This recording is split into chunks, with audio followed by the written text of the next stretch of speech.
Hello, hello, hello. Welcome to 2026 and the new outroll of content for Album Fight Club. This was not supposed to be the first thing that came out in 2026, but I'll get into that in a second. What this is, of course, if you've seen the title, is my latest vinyl update. This is largely due to the holidays just happening, and so I was gifted a lot of vinyl and also bought a couple vinyl on sale because of the holiday deals going on. So it's like my standard vinyl update. Now, like I said, this was not supposed to be the first thing coming out in 2026. There's supposed to be the season 4 premiere of Album Fight Club proper, but Cody took the band we were listening to a little too literally and slept through the time we were supposed to record. So that's not recorded yet. Hopefully it gets recorded soon, and that'll be up sooner rather than later.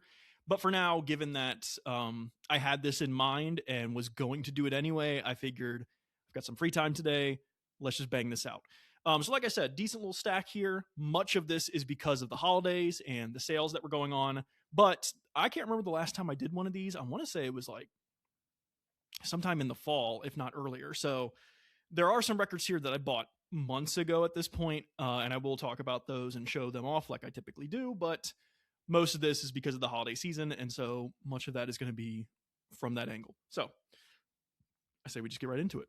Starting off, this was a purchase largely because it was at a good price, and this tells you how long ago this vinyl was purchased. The at the time recent death of Ozzy Osbourne prompted me to get the original Black Sabbath record, the first one they came out with, the self-titled. In many ways, the beginning of true proper heavy metal starts with this record and this release.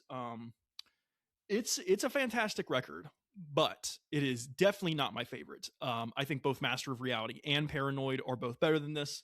But for a first attempt, and given the sort of things that happened after this thing was released, I mean, I think it's maybe more, well, I was going to say more important than Paranoid and Master of Reality, but I don't even know if I believe that, because the band we're going to be talking about on the first episode for season 4 kind of wouldn't exist if Master of Reality didn't happen, I would argue. So who's to say? In many ways, though, because this is the first heavy metal record, everything that follows kind of emanates from this.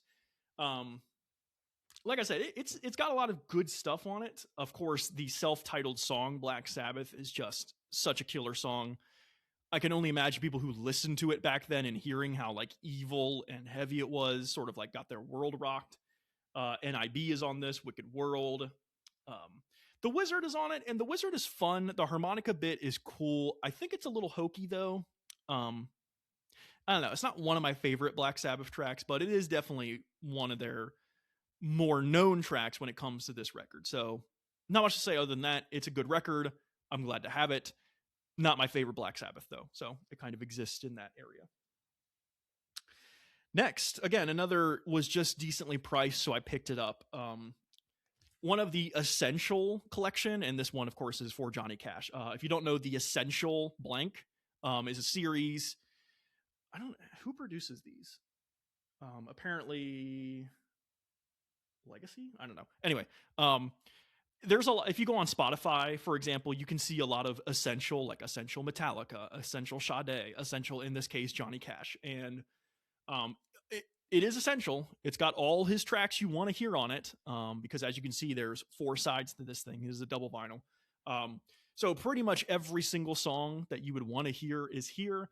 The only one that I wish was included that is not is his cover of Hurt, the 9 Inch Nails song, the last song he did before he died. I guess it's not on here because of a copyright issue, maybe. I don't know.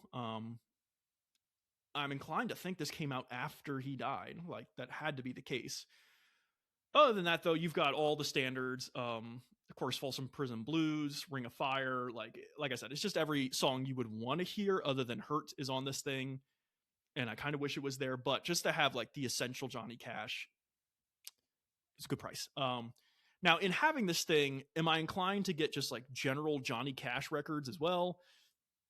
Not really. I think this covers all the bases. And while I do like Johnny Cash, I'm not like a mega fan of Johnny Cash. So it's good to have his stuff. But otherwise, I'm not really like seeking out his work, so to speak. Again, it just has to be the right price point for certain artists.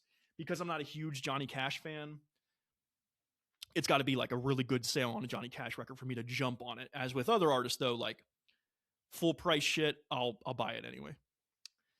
That's kind of the case with this next artist, but once again, it was just at a good price point, and I've wanted to have this in my collection for a while, which of course is David Bowie's The Rise and Fall of Ziggy Stardust. We had a brief discussion about Bowie on an Album Fight Club episode. I can't remember which one because we haven't done an episode dedicated to him, but it was the Apple's top 30 albums of all time, and this landed somewhere in the mix. And I made the claim that this is my favorite David Bowie record, and I do hold true to that claim. I do think Cody has a point when he says Black Star might be the best.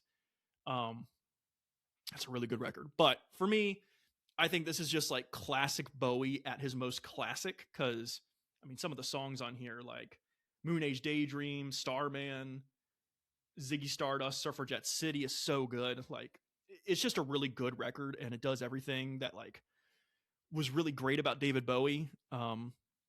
Yeah, stone cold classic. I don't know what more to say other than, like, if I see Black Star, for example, I'd probably pick it up. I do like David Bowie a lot, so this is my only David Bowie record at the moment, but I hope to one day remedy that with more records to come.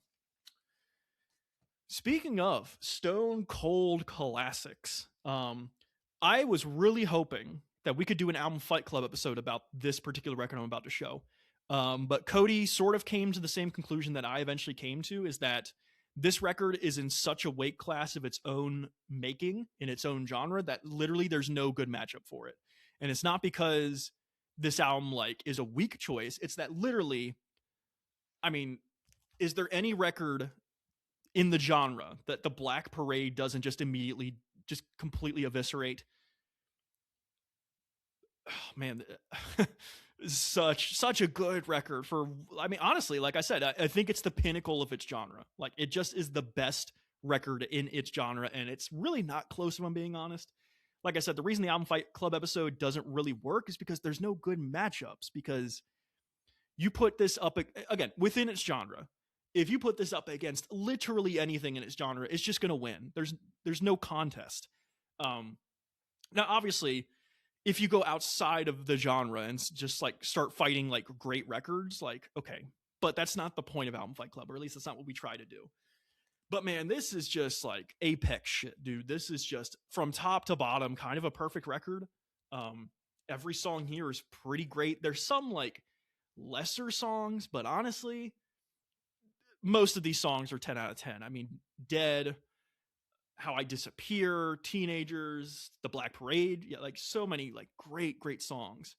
Yeah, I wish, I would love to talk about this record in its own dedicated Album Fight Club episode.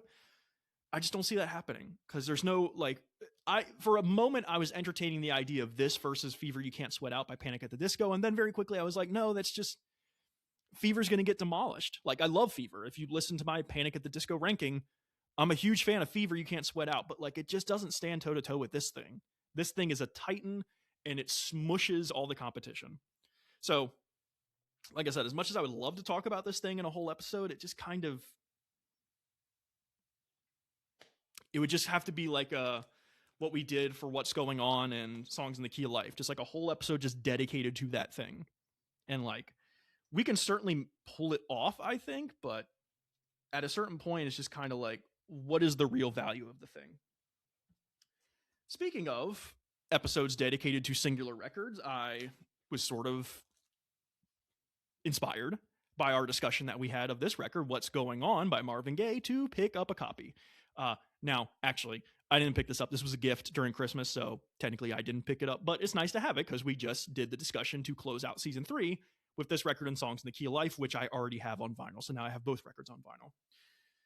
I'm not really going to say a lot about this record. We did literally a whole episode just on this record. So if you want to hear my takes on the whole record, just go listen to that episode. It's over an hour long. You'll get plenty of thoughts and feelings. What I will say about the record itself, the vinyl packaging, is that what I really like about this is that both sides kind of work as the front cover. Of course, this is the classic cover of him with just like looking off in the distance or whatever. But this record of him, what looks like walking down the street in like mid-action pose, like, actually he's just kind of standing there. It's not an action pose, whatever. I think this is a good little front cover as well. And I like that the track listing is here. So this is technically obviously the back cover, but I think both work as a front cover if we really wanted to break it down. But again, Stone Cold Classic record. I have many thoughts and feelings, but I already gave them on a previous episode, so I would just shift your direction to that if you want to hear it. This next one is both interesting and very close to my heart. I think one of the biggest mistakes I've made with this podcast so far, hopefully I don't make any bigger mistakes, is that last year around this time, I did a top 10 video games of 2024 episode. And the reason I did that was because I really wanted to get my thoughts and feelings out of these games, but I had no outlet to do it. And I know that I had a podcast, but it's a very musically driven podcast. So I sort of skirted my own thoughts and feelings about what this podcast should be. And I released a video game discussion episode. Now looking back on it, I think it was just a wrong move. I don't think this is what this podcast is. It's not video game driven. It of course is musically driven. But again, I had strong feelings about that year in gaming. And one of the games that I really wanted to talk about, just because I was so like, I needed to talk about it, was my second favorite game of last year, which was Silent Hill 2, the remake, I should say. I am a massive fan of Silent Hill 2. I really like Silent Hill F. I just played it recently. But the rest of the Silent Hill games, I just really have no familiarity with, or I don't think are very good. But I think Silent Hill 2 might be the greatest horror game of all time for many, many reasons. And what's interesting is that IGN, which is a video game-based website, if you do not know, they've basically cornered the market on releasing new release video game soundtracks on vinyl. And so, when it was clear that they were going to release the Silent Hill 2 remake soundtrack on vinyl, I instantly bought that shit. Like within the hour of it getting announced, I got my copy. Now, they announced this being a thing back in like March of 2025, and it was a pre-order. So it was like, hey, order, put your shipment in and we'll get it to you eventually. It took me till November to get this thing. It was worth the wait though. I think one of the great things among all the great things that Silent Hill 2 does, I think one of the greats is its music. Just absolutely phenomenal soundtrack. Just so good. But the thing about this is that this is a double vinyl release. There was this version and then the complete version, which was like 6 vinyl, $120 or something. And as much as I love this soundtrack, I don't know if I love it that much, because 6 vinyl is a lot. Now, my favorite song, which is, of course, Promise. I'm pretty sure it's Promise. It's the famous... Again, if you know Silent Hill, you know what I'm talking about. That is not on here, which I'm really upset about because, like I said, it's my favorite piece from Silent Hill 2, but a lot of the really good ones are on here. It's just cool to have it because I think this soundtrack is so good. It adds so much to the game and the narrative, which I think perhaps the strongest thing about Silent Hill 2 is the narrative. The narrative just fucking devastated me the first time I experienced it. It's really cool. It's really cool to have it. It's really great. Yeah, I'm glad to have it. I think it's one of the few, if not the only, video game soundtrack I have. So if IGN keeps doing what they're doing and releasing video game soundtracks, I'm inclined to buy more. They did have The Last of Us, like 10th anniversary, I think, vinyl. And I was considering buying it, but I didn't get around to it. And now I'm pretty sure it's sold out. They currently have on pre-order the Expedition 33 vinyl, which I'm strongly considering getting because that game soundtrack is amazing. But I suppose we'll see. Now, moving on to records that very, very much came around the holiday season. A lot of these I got gifted on Christmas and also just bought myself. And so one of the records I wanted, like I have a list of vinyl that I would like to have, but it's not the kind of thing where it's like, hey, I really, really want this. I don't really care if I get this. It's just a big list of vinyl saying, hey, eventually I would like to have all of these.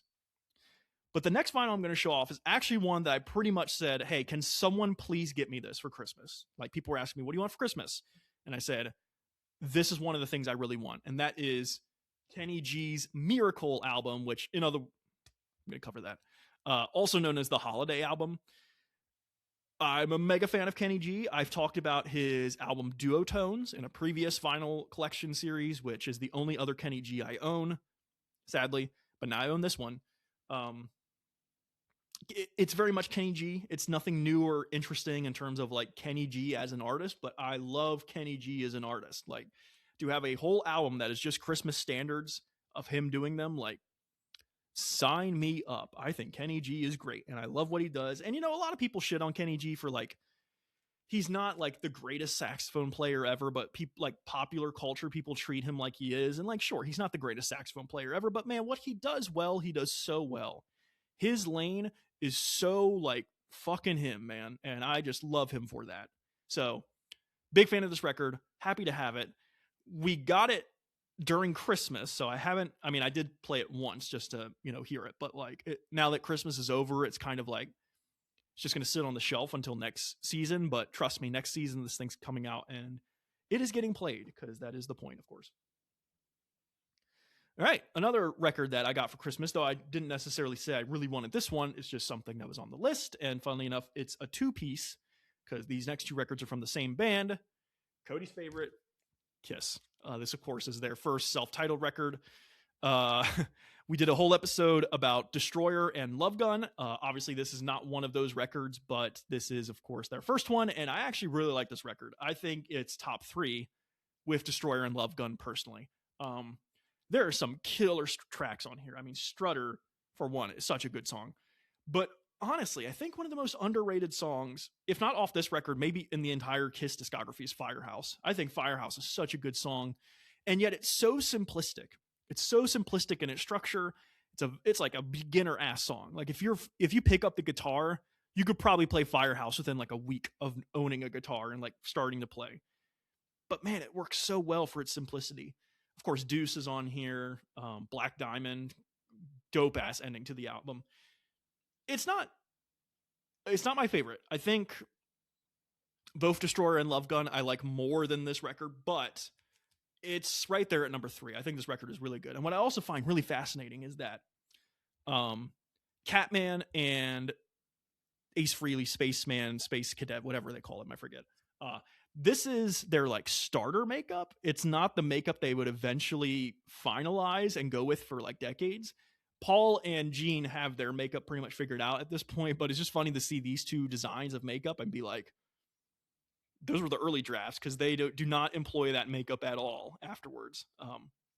Just a little interesting factoid. So yeah, good record. Glad to have it. But what I also got gifted, funny enough, is Love Gun. Now, Destroyers, I'm missing Destroyer still. I really want to have Destroyer at some point, but it's cool to have Love Gun because it's either my favorite or my second favorite. I go back and forth between this and Destroyer in terms of which one is my favorite. I think Destroyer just inches it out by a hair, but that sucks to say because Destroyer has some like trash ass songs on it, like Great Expectations. It's really not good. It's not a good song. And this record kind of has duds too. Like, I don't know. Again, I went off about, we had an episode on this one. So again, you could get more higher tier thoughts than I'm about to give, but like, I don't know why they do a cover. It's their 6th record. Get over the covers. Like, I'm so tired of bands like 6 albums deep being like, oh, let's just make a cover. And it's a cover of Then She Kissed Me by the Cranberries. It's like, who the fuck was asking for you to do that cover?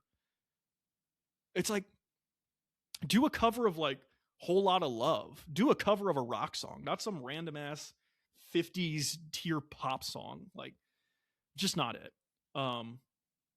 Plaster Caster, it's like, okay. Christine 16 is on here, which is aged like complete watered down milk, like just not good. But the really good songs on here are really good. I mean, my God, Love Gun, killer song. I Stole Your Love, the opening track, I really like that song. Tomorrow and Tonight, I think, is really catchy and really fun. So the high moments are really high. The low moments are low, but they're not as low, in my opinion, as like Great Expectations or God, the other song that Cody just despises. I'm forgetting blanking the name of this. The one with the 7-inch leather heels or whatever. So yeah. Again, there's an episode on this if you need much more thoughts than what I just gave, so feel free to go there. Otherwise, cool to have it. All right, 2 more. This one, I cannot believe the price point of this one, because this is a pretty recent release. I guess it's just not selling that well, and so that's why I got it for $13, which if you know vinyl, that's kind of crazy for like new releases. But this is The Weeknd's Hurry Up Tomorrow. Now, this is not the complete version, which is the one where he's like screaming on the front cover. This is the first, I think it's called like the first draft or like the first edition or whatever. I don't know what the history behind it is. I'll tell you what. There are two reasons why I got this. One is it was $13, and if an album like even passingly interested is $13, I'm probably going to buy it, just because you can't really find vinyl any cheaper than 20 realistically, unless it's like a really bad copy or an old copy. The second and more clear reason as to why I got this is because this album has Timeless on it, the song. One of, if not my favorite song of last year. Timeless is so damn good. I think Save Your Tears is still my favorite Weeknd song, but Timeless is number 2, if not number 1 at this point. Everything about that song is so good, dude. But in particular, that beat, that Neptune beat that Pharrell Williams had a hand in, the freaking mastermind, that beat is like $1 million beat. That thing is so good. And what's even better is that Playboi Carti's feature on top of that beat is like butter, dude. It's so smooth. It just sounds right when you hear it. And, Playboi Carti's kind of a divisive guy in rap. You either like him or you don't. But man, when Playboi gets in the pocket of like a really good beat, he just eats it for lunch. And he does it on Timeless. And, the Weeknd's verse is really good too. But man, Playboi eats that thing up and just does not wipe his mouth afterwards. Like, it's so good. There's other songs on here, like I forget the name of it, but I think it's called Cry For You. It's the big radio hit of this album. That song's good. It's not a bad album. I don't think Weeknd really has bad albums. It's a fine album. I don't think it's his best. I mean, it's really hard to beat After Hours for me, but it's good. It's got Timeless on it, and it was $13. Like, yeah, I'll take it. No qualms there. Finally, this was not on sale.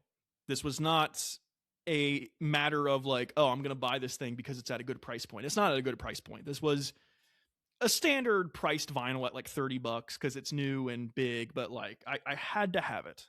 And when you see it, you might laugh, or when you hear it, you might laugh. But I had to have the K-pop Demon Hunter soundtrack on vinyl. You can laugh all you want. This thing is a 10 out of 10. Man, oh man, oh man. Like, here's the story. Let me give you the story behind this thing as to why I'm such a big fan. So if you don't know, K-pop Demon Hunters is an animated movie that came out last year. And by last year, I mean 2025. It's on Netflix. It was a Sony animated movie.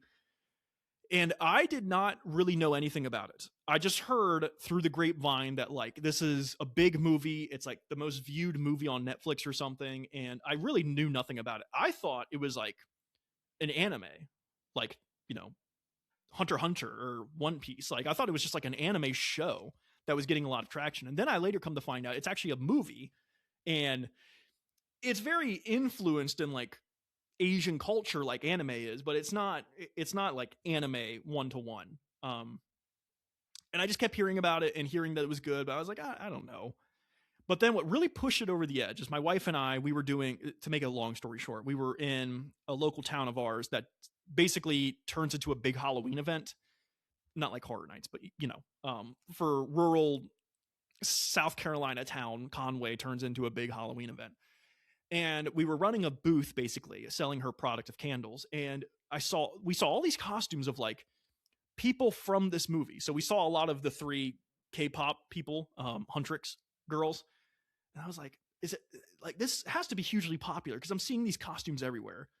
You know what? We should, at some point this weekend, we should just watch this movie. I've heard it's good. It's an animated 2-hour movie. Like we'll get through it in an afternoon and be totally fine. Bro, this is one of my favorite movies of the year. This is probably my favorite soundtrack of last year. And honestly, I think this is in many, like not necessarily the soundtrack itself. I think the movie's like a 10 out of 10. I really can't find any fault with it. It's got that Spider-Verse animation style, which is so good when done right. And it's done right here. The story is actually like really thoughtful and great. And it's funny as hell throughout. It's so funny. But the thing that really drove home to me is that this soundtrack They went so hard with this thing. So many of these songs are so good. I mean, How It's Done, Soda Pop, Golden obviously is a huge song, radio hit. Takedown, Takedown's okay. It's not my favorite. And what's really weird is Takedown is on here twice. Um, there's Takedown by Twice and Takedown by the K-pop Demon Hunters cast. And I don't really think we need both. And it's very strange that the first Takedown song is the first song on side A, and the second Takedown song is the last song on side A. So you bookend side A with Takedown. And it's really strange. And I don't know why they did that. Like, if one of these is like the bonus track, just shoot it to the end of side. I don't know. It's weird, but whatever. But side B opens with, again, maybe my favorite song of last year, Your Idol by the Saja Boys. I'm not joking. This song is such an earworm and ear candy, whatever you want to call it. This song is perfect. I could hear it every day of my life and be totally cool with it because this song just goes, dude. It's so good. For starters, it's like your typical villain song in an animated movie. Like if you see any Disney movie, they all got villain songs. This might be the greatest villain song of all time. Like within the context of the story, within the context of the cultural significance of this thing, and with the context of what it's like saying and the way it sounds, literally an 11 out of 10. Like in many ways, I would get this vinyl just to have Your Idol on vinyl. But it helps that like pretty much every other song here is great as well. I could do a whole episode on Your Idol and why I think it's like the best song of last year. It's so damn good. So if you haven't seen this movie, go watch it. It's really good. If you haven't listened to the music, go listen to it. You'd be surprised how like catchy and good it is. And yeah, I'm a K-pop Demon Hunters fan. What can I say? I think it's a really good movie. So there you go. But as far as this vinyl update is concerned, that is it. So if you did watch, thank you for watching. If you listened, thank you for listening. Season 4 will begin very soon. It's just around the corner. Cody just has to commit for once. I'm just joking. He commits. He just had a big day with touring band stuff. And yeah, he'll be back eventually. So hope to see you on that one. Stay tuned. Take care.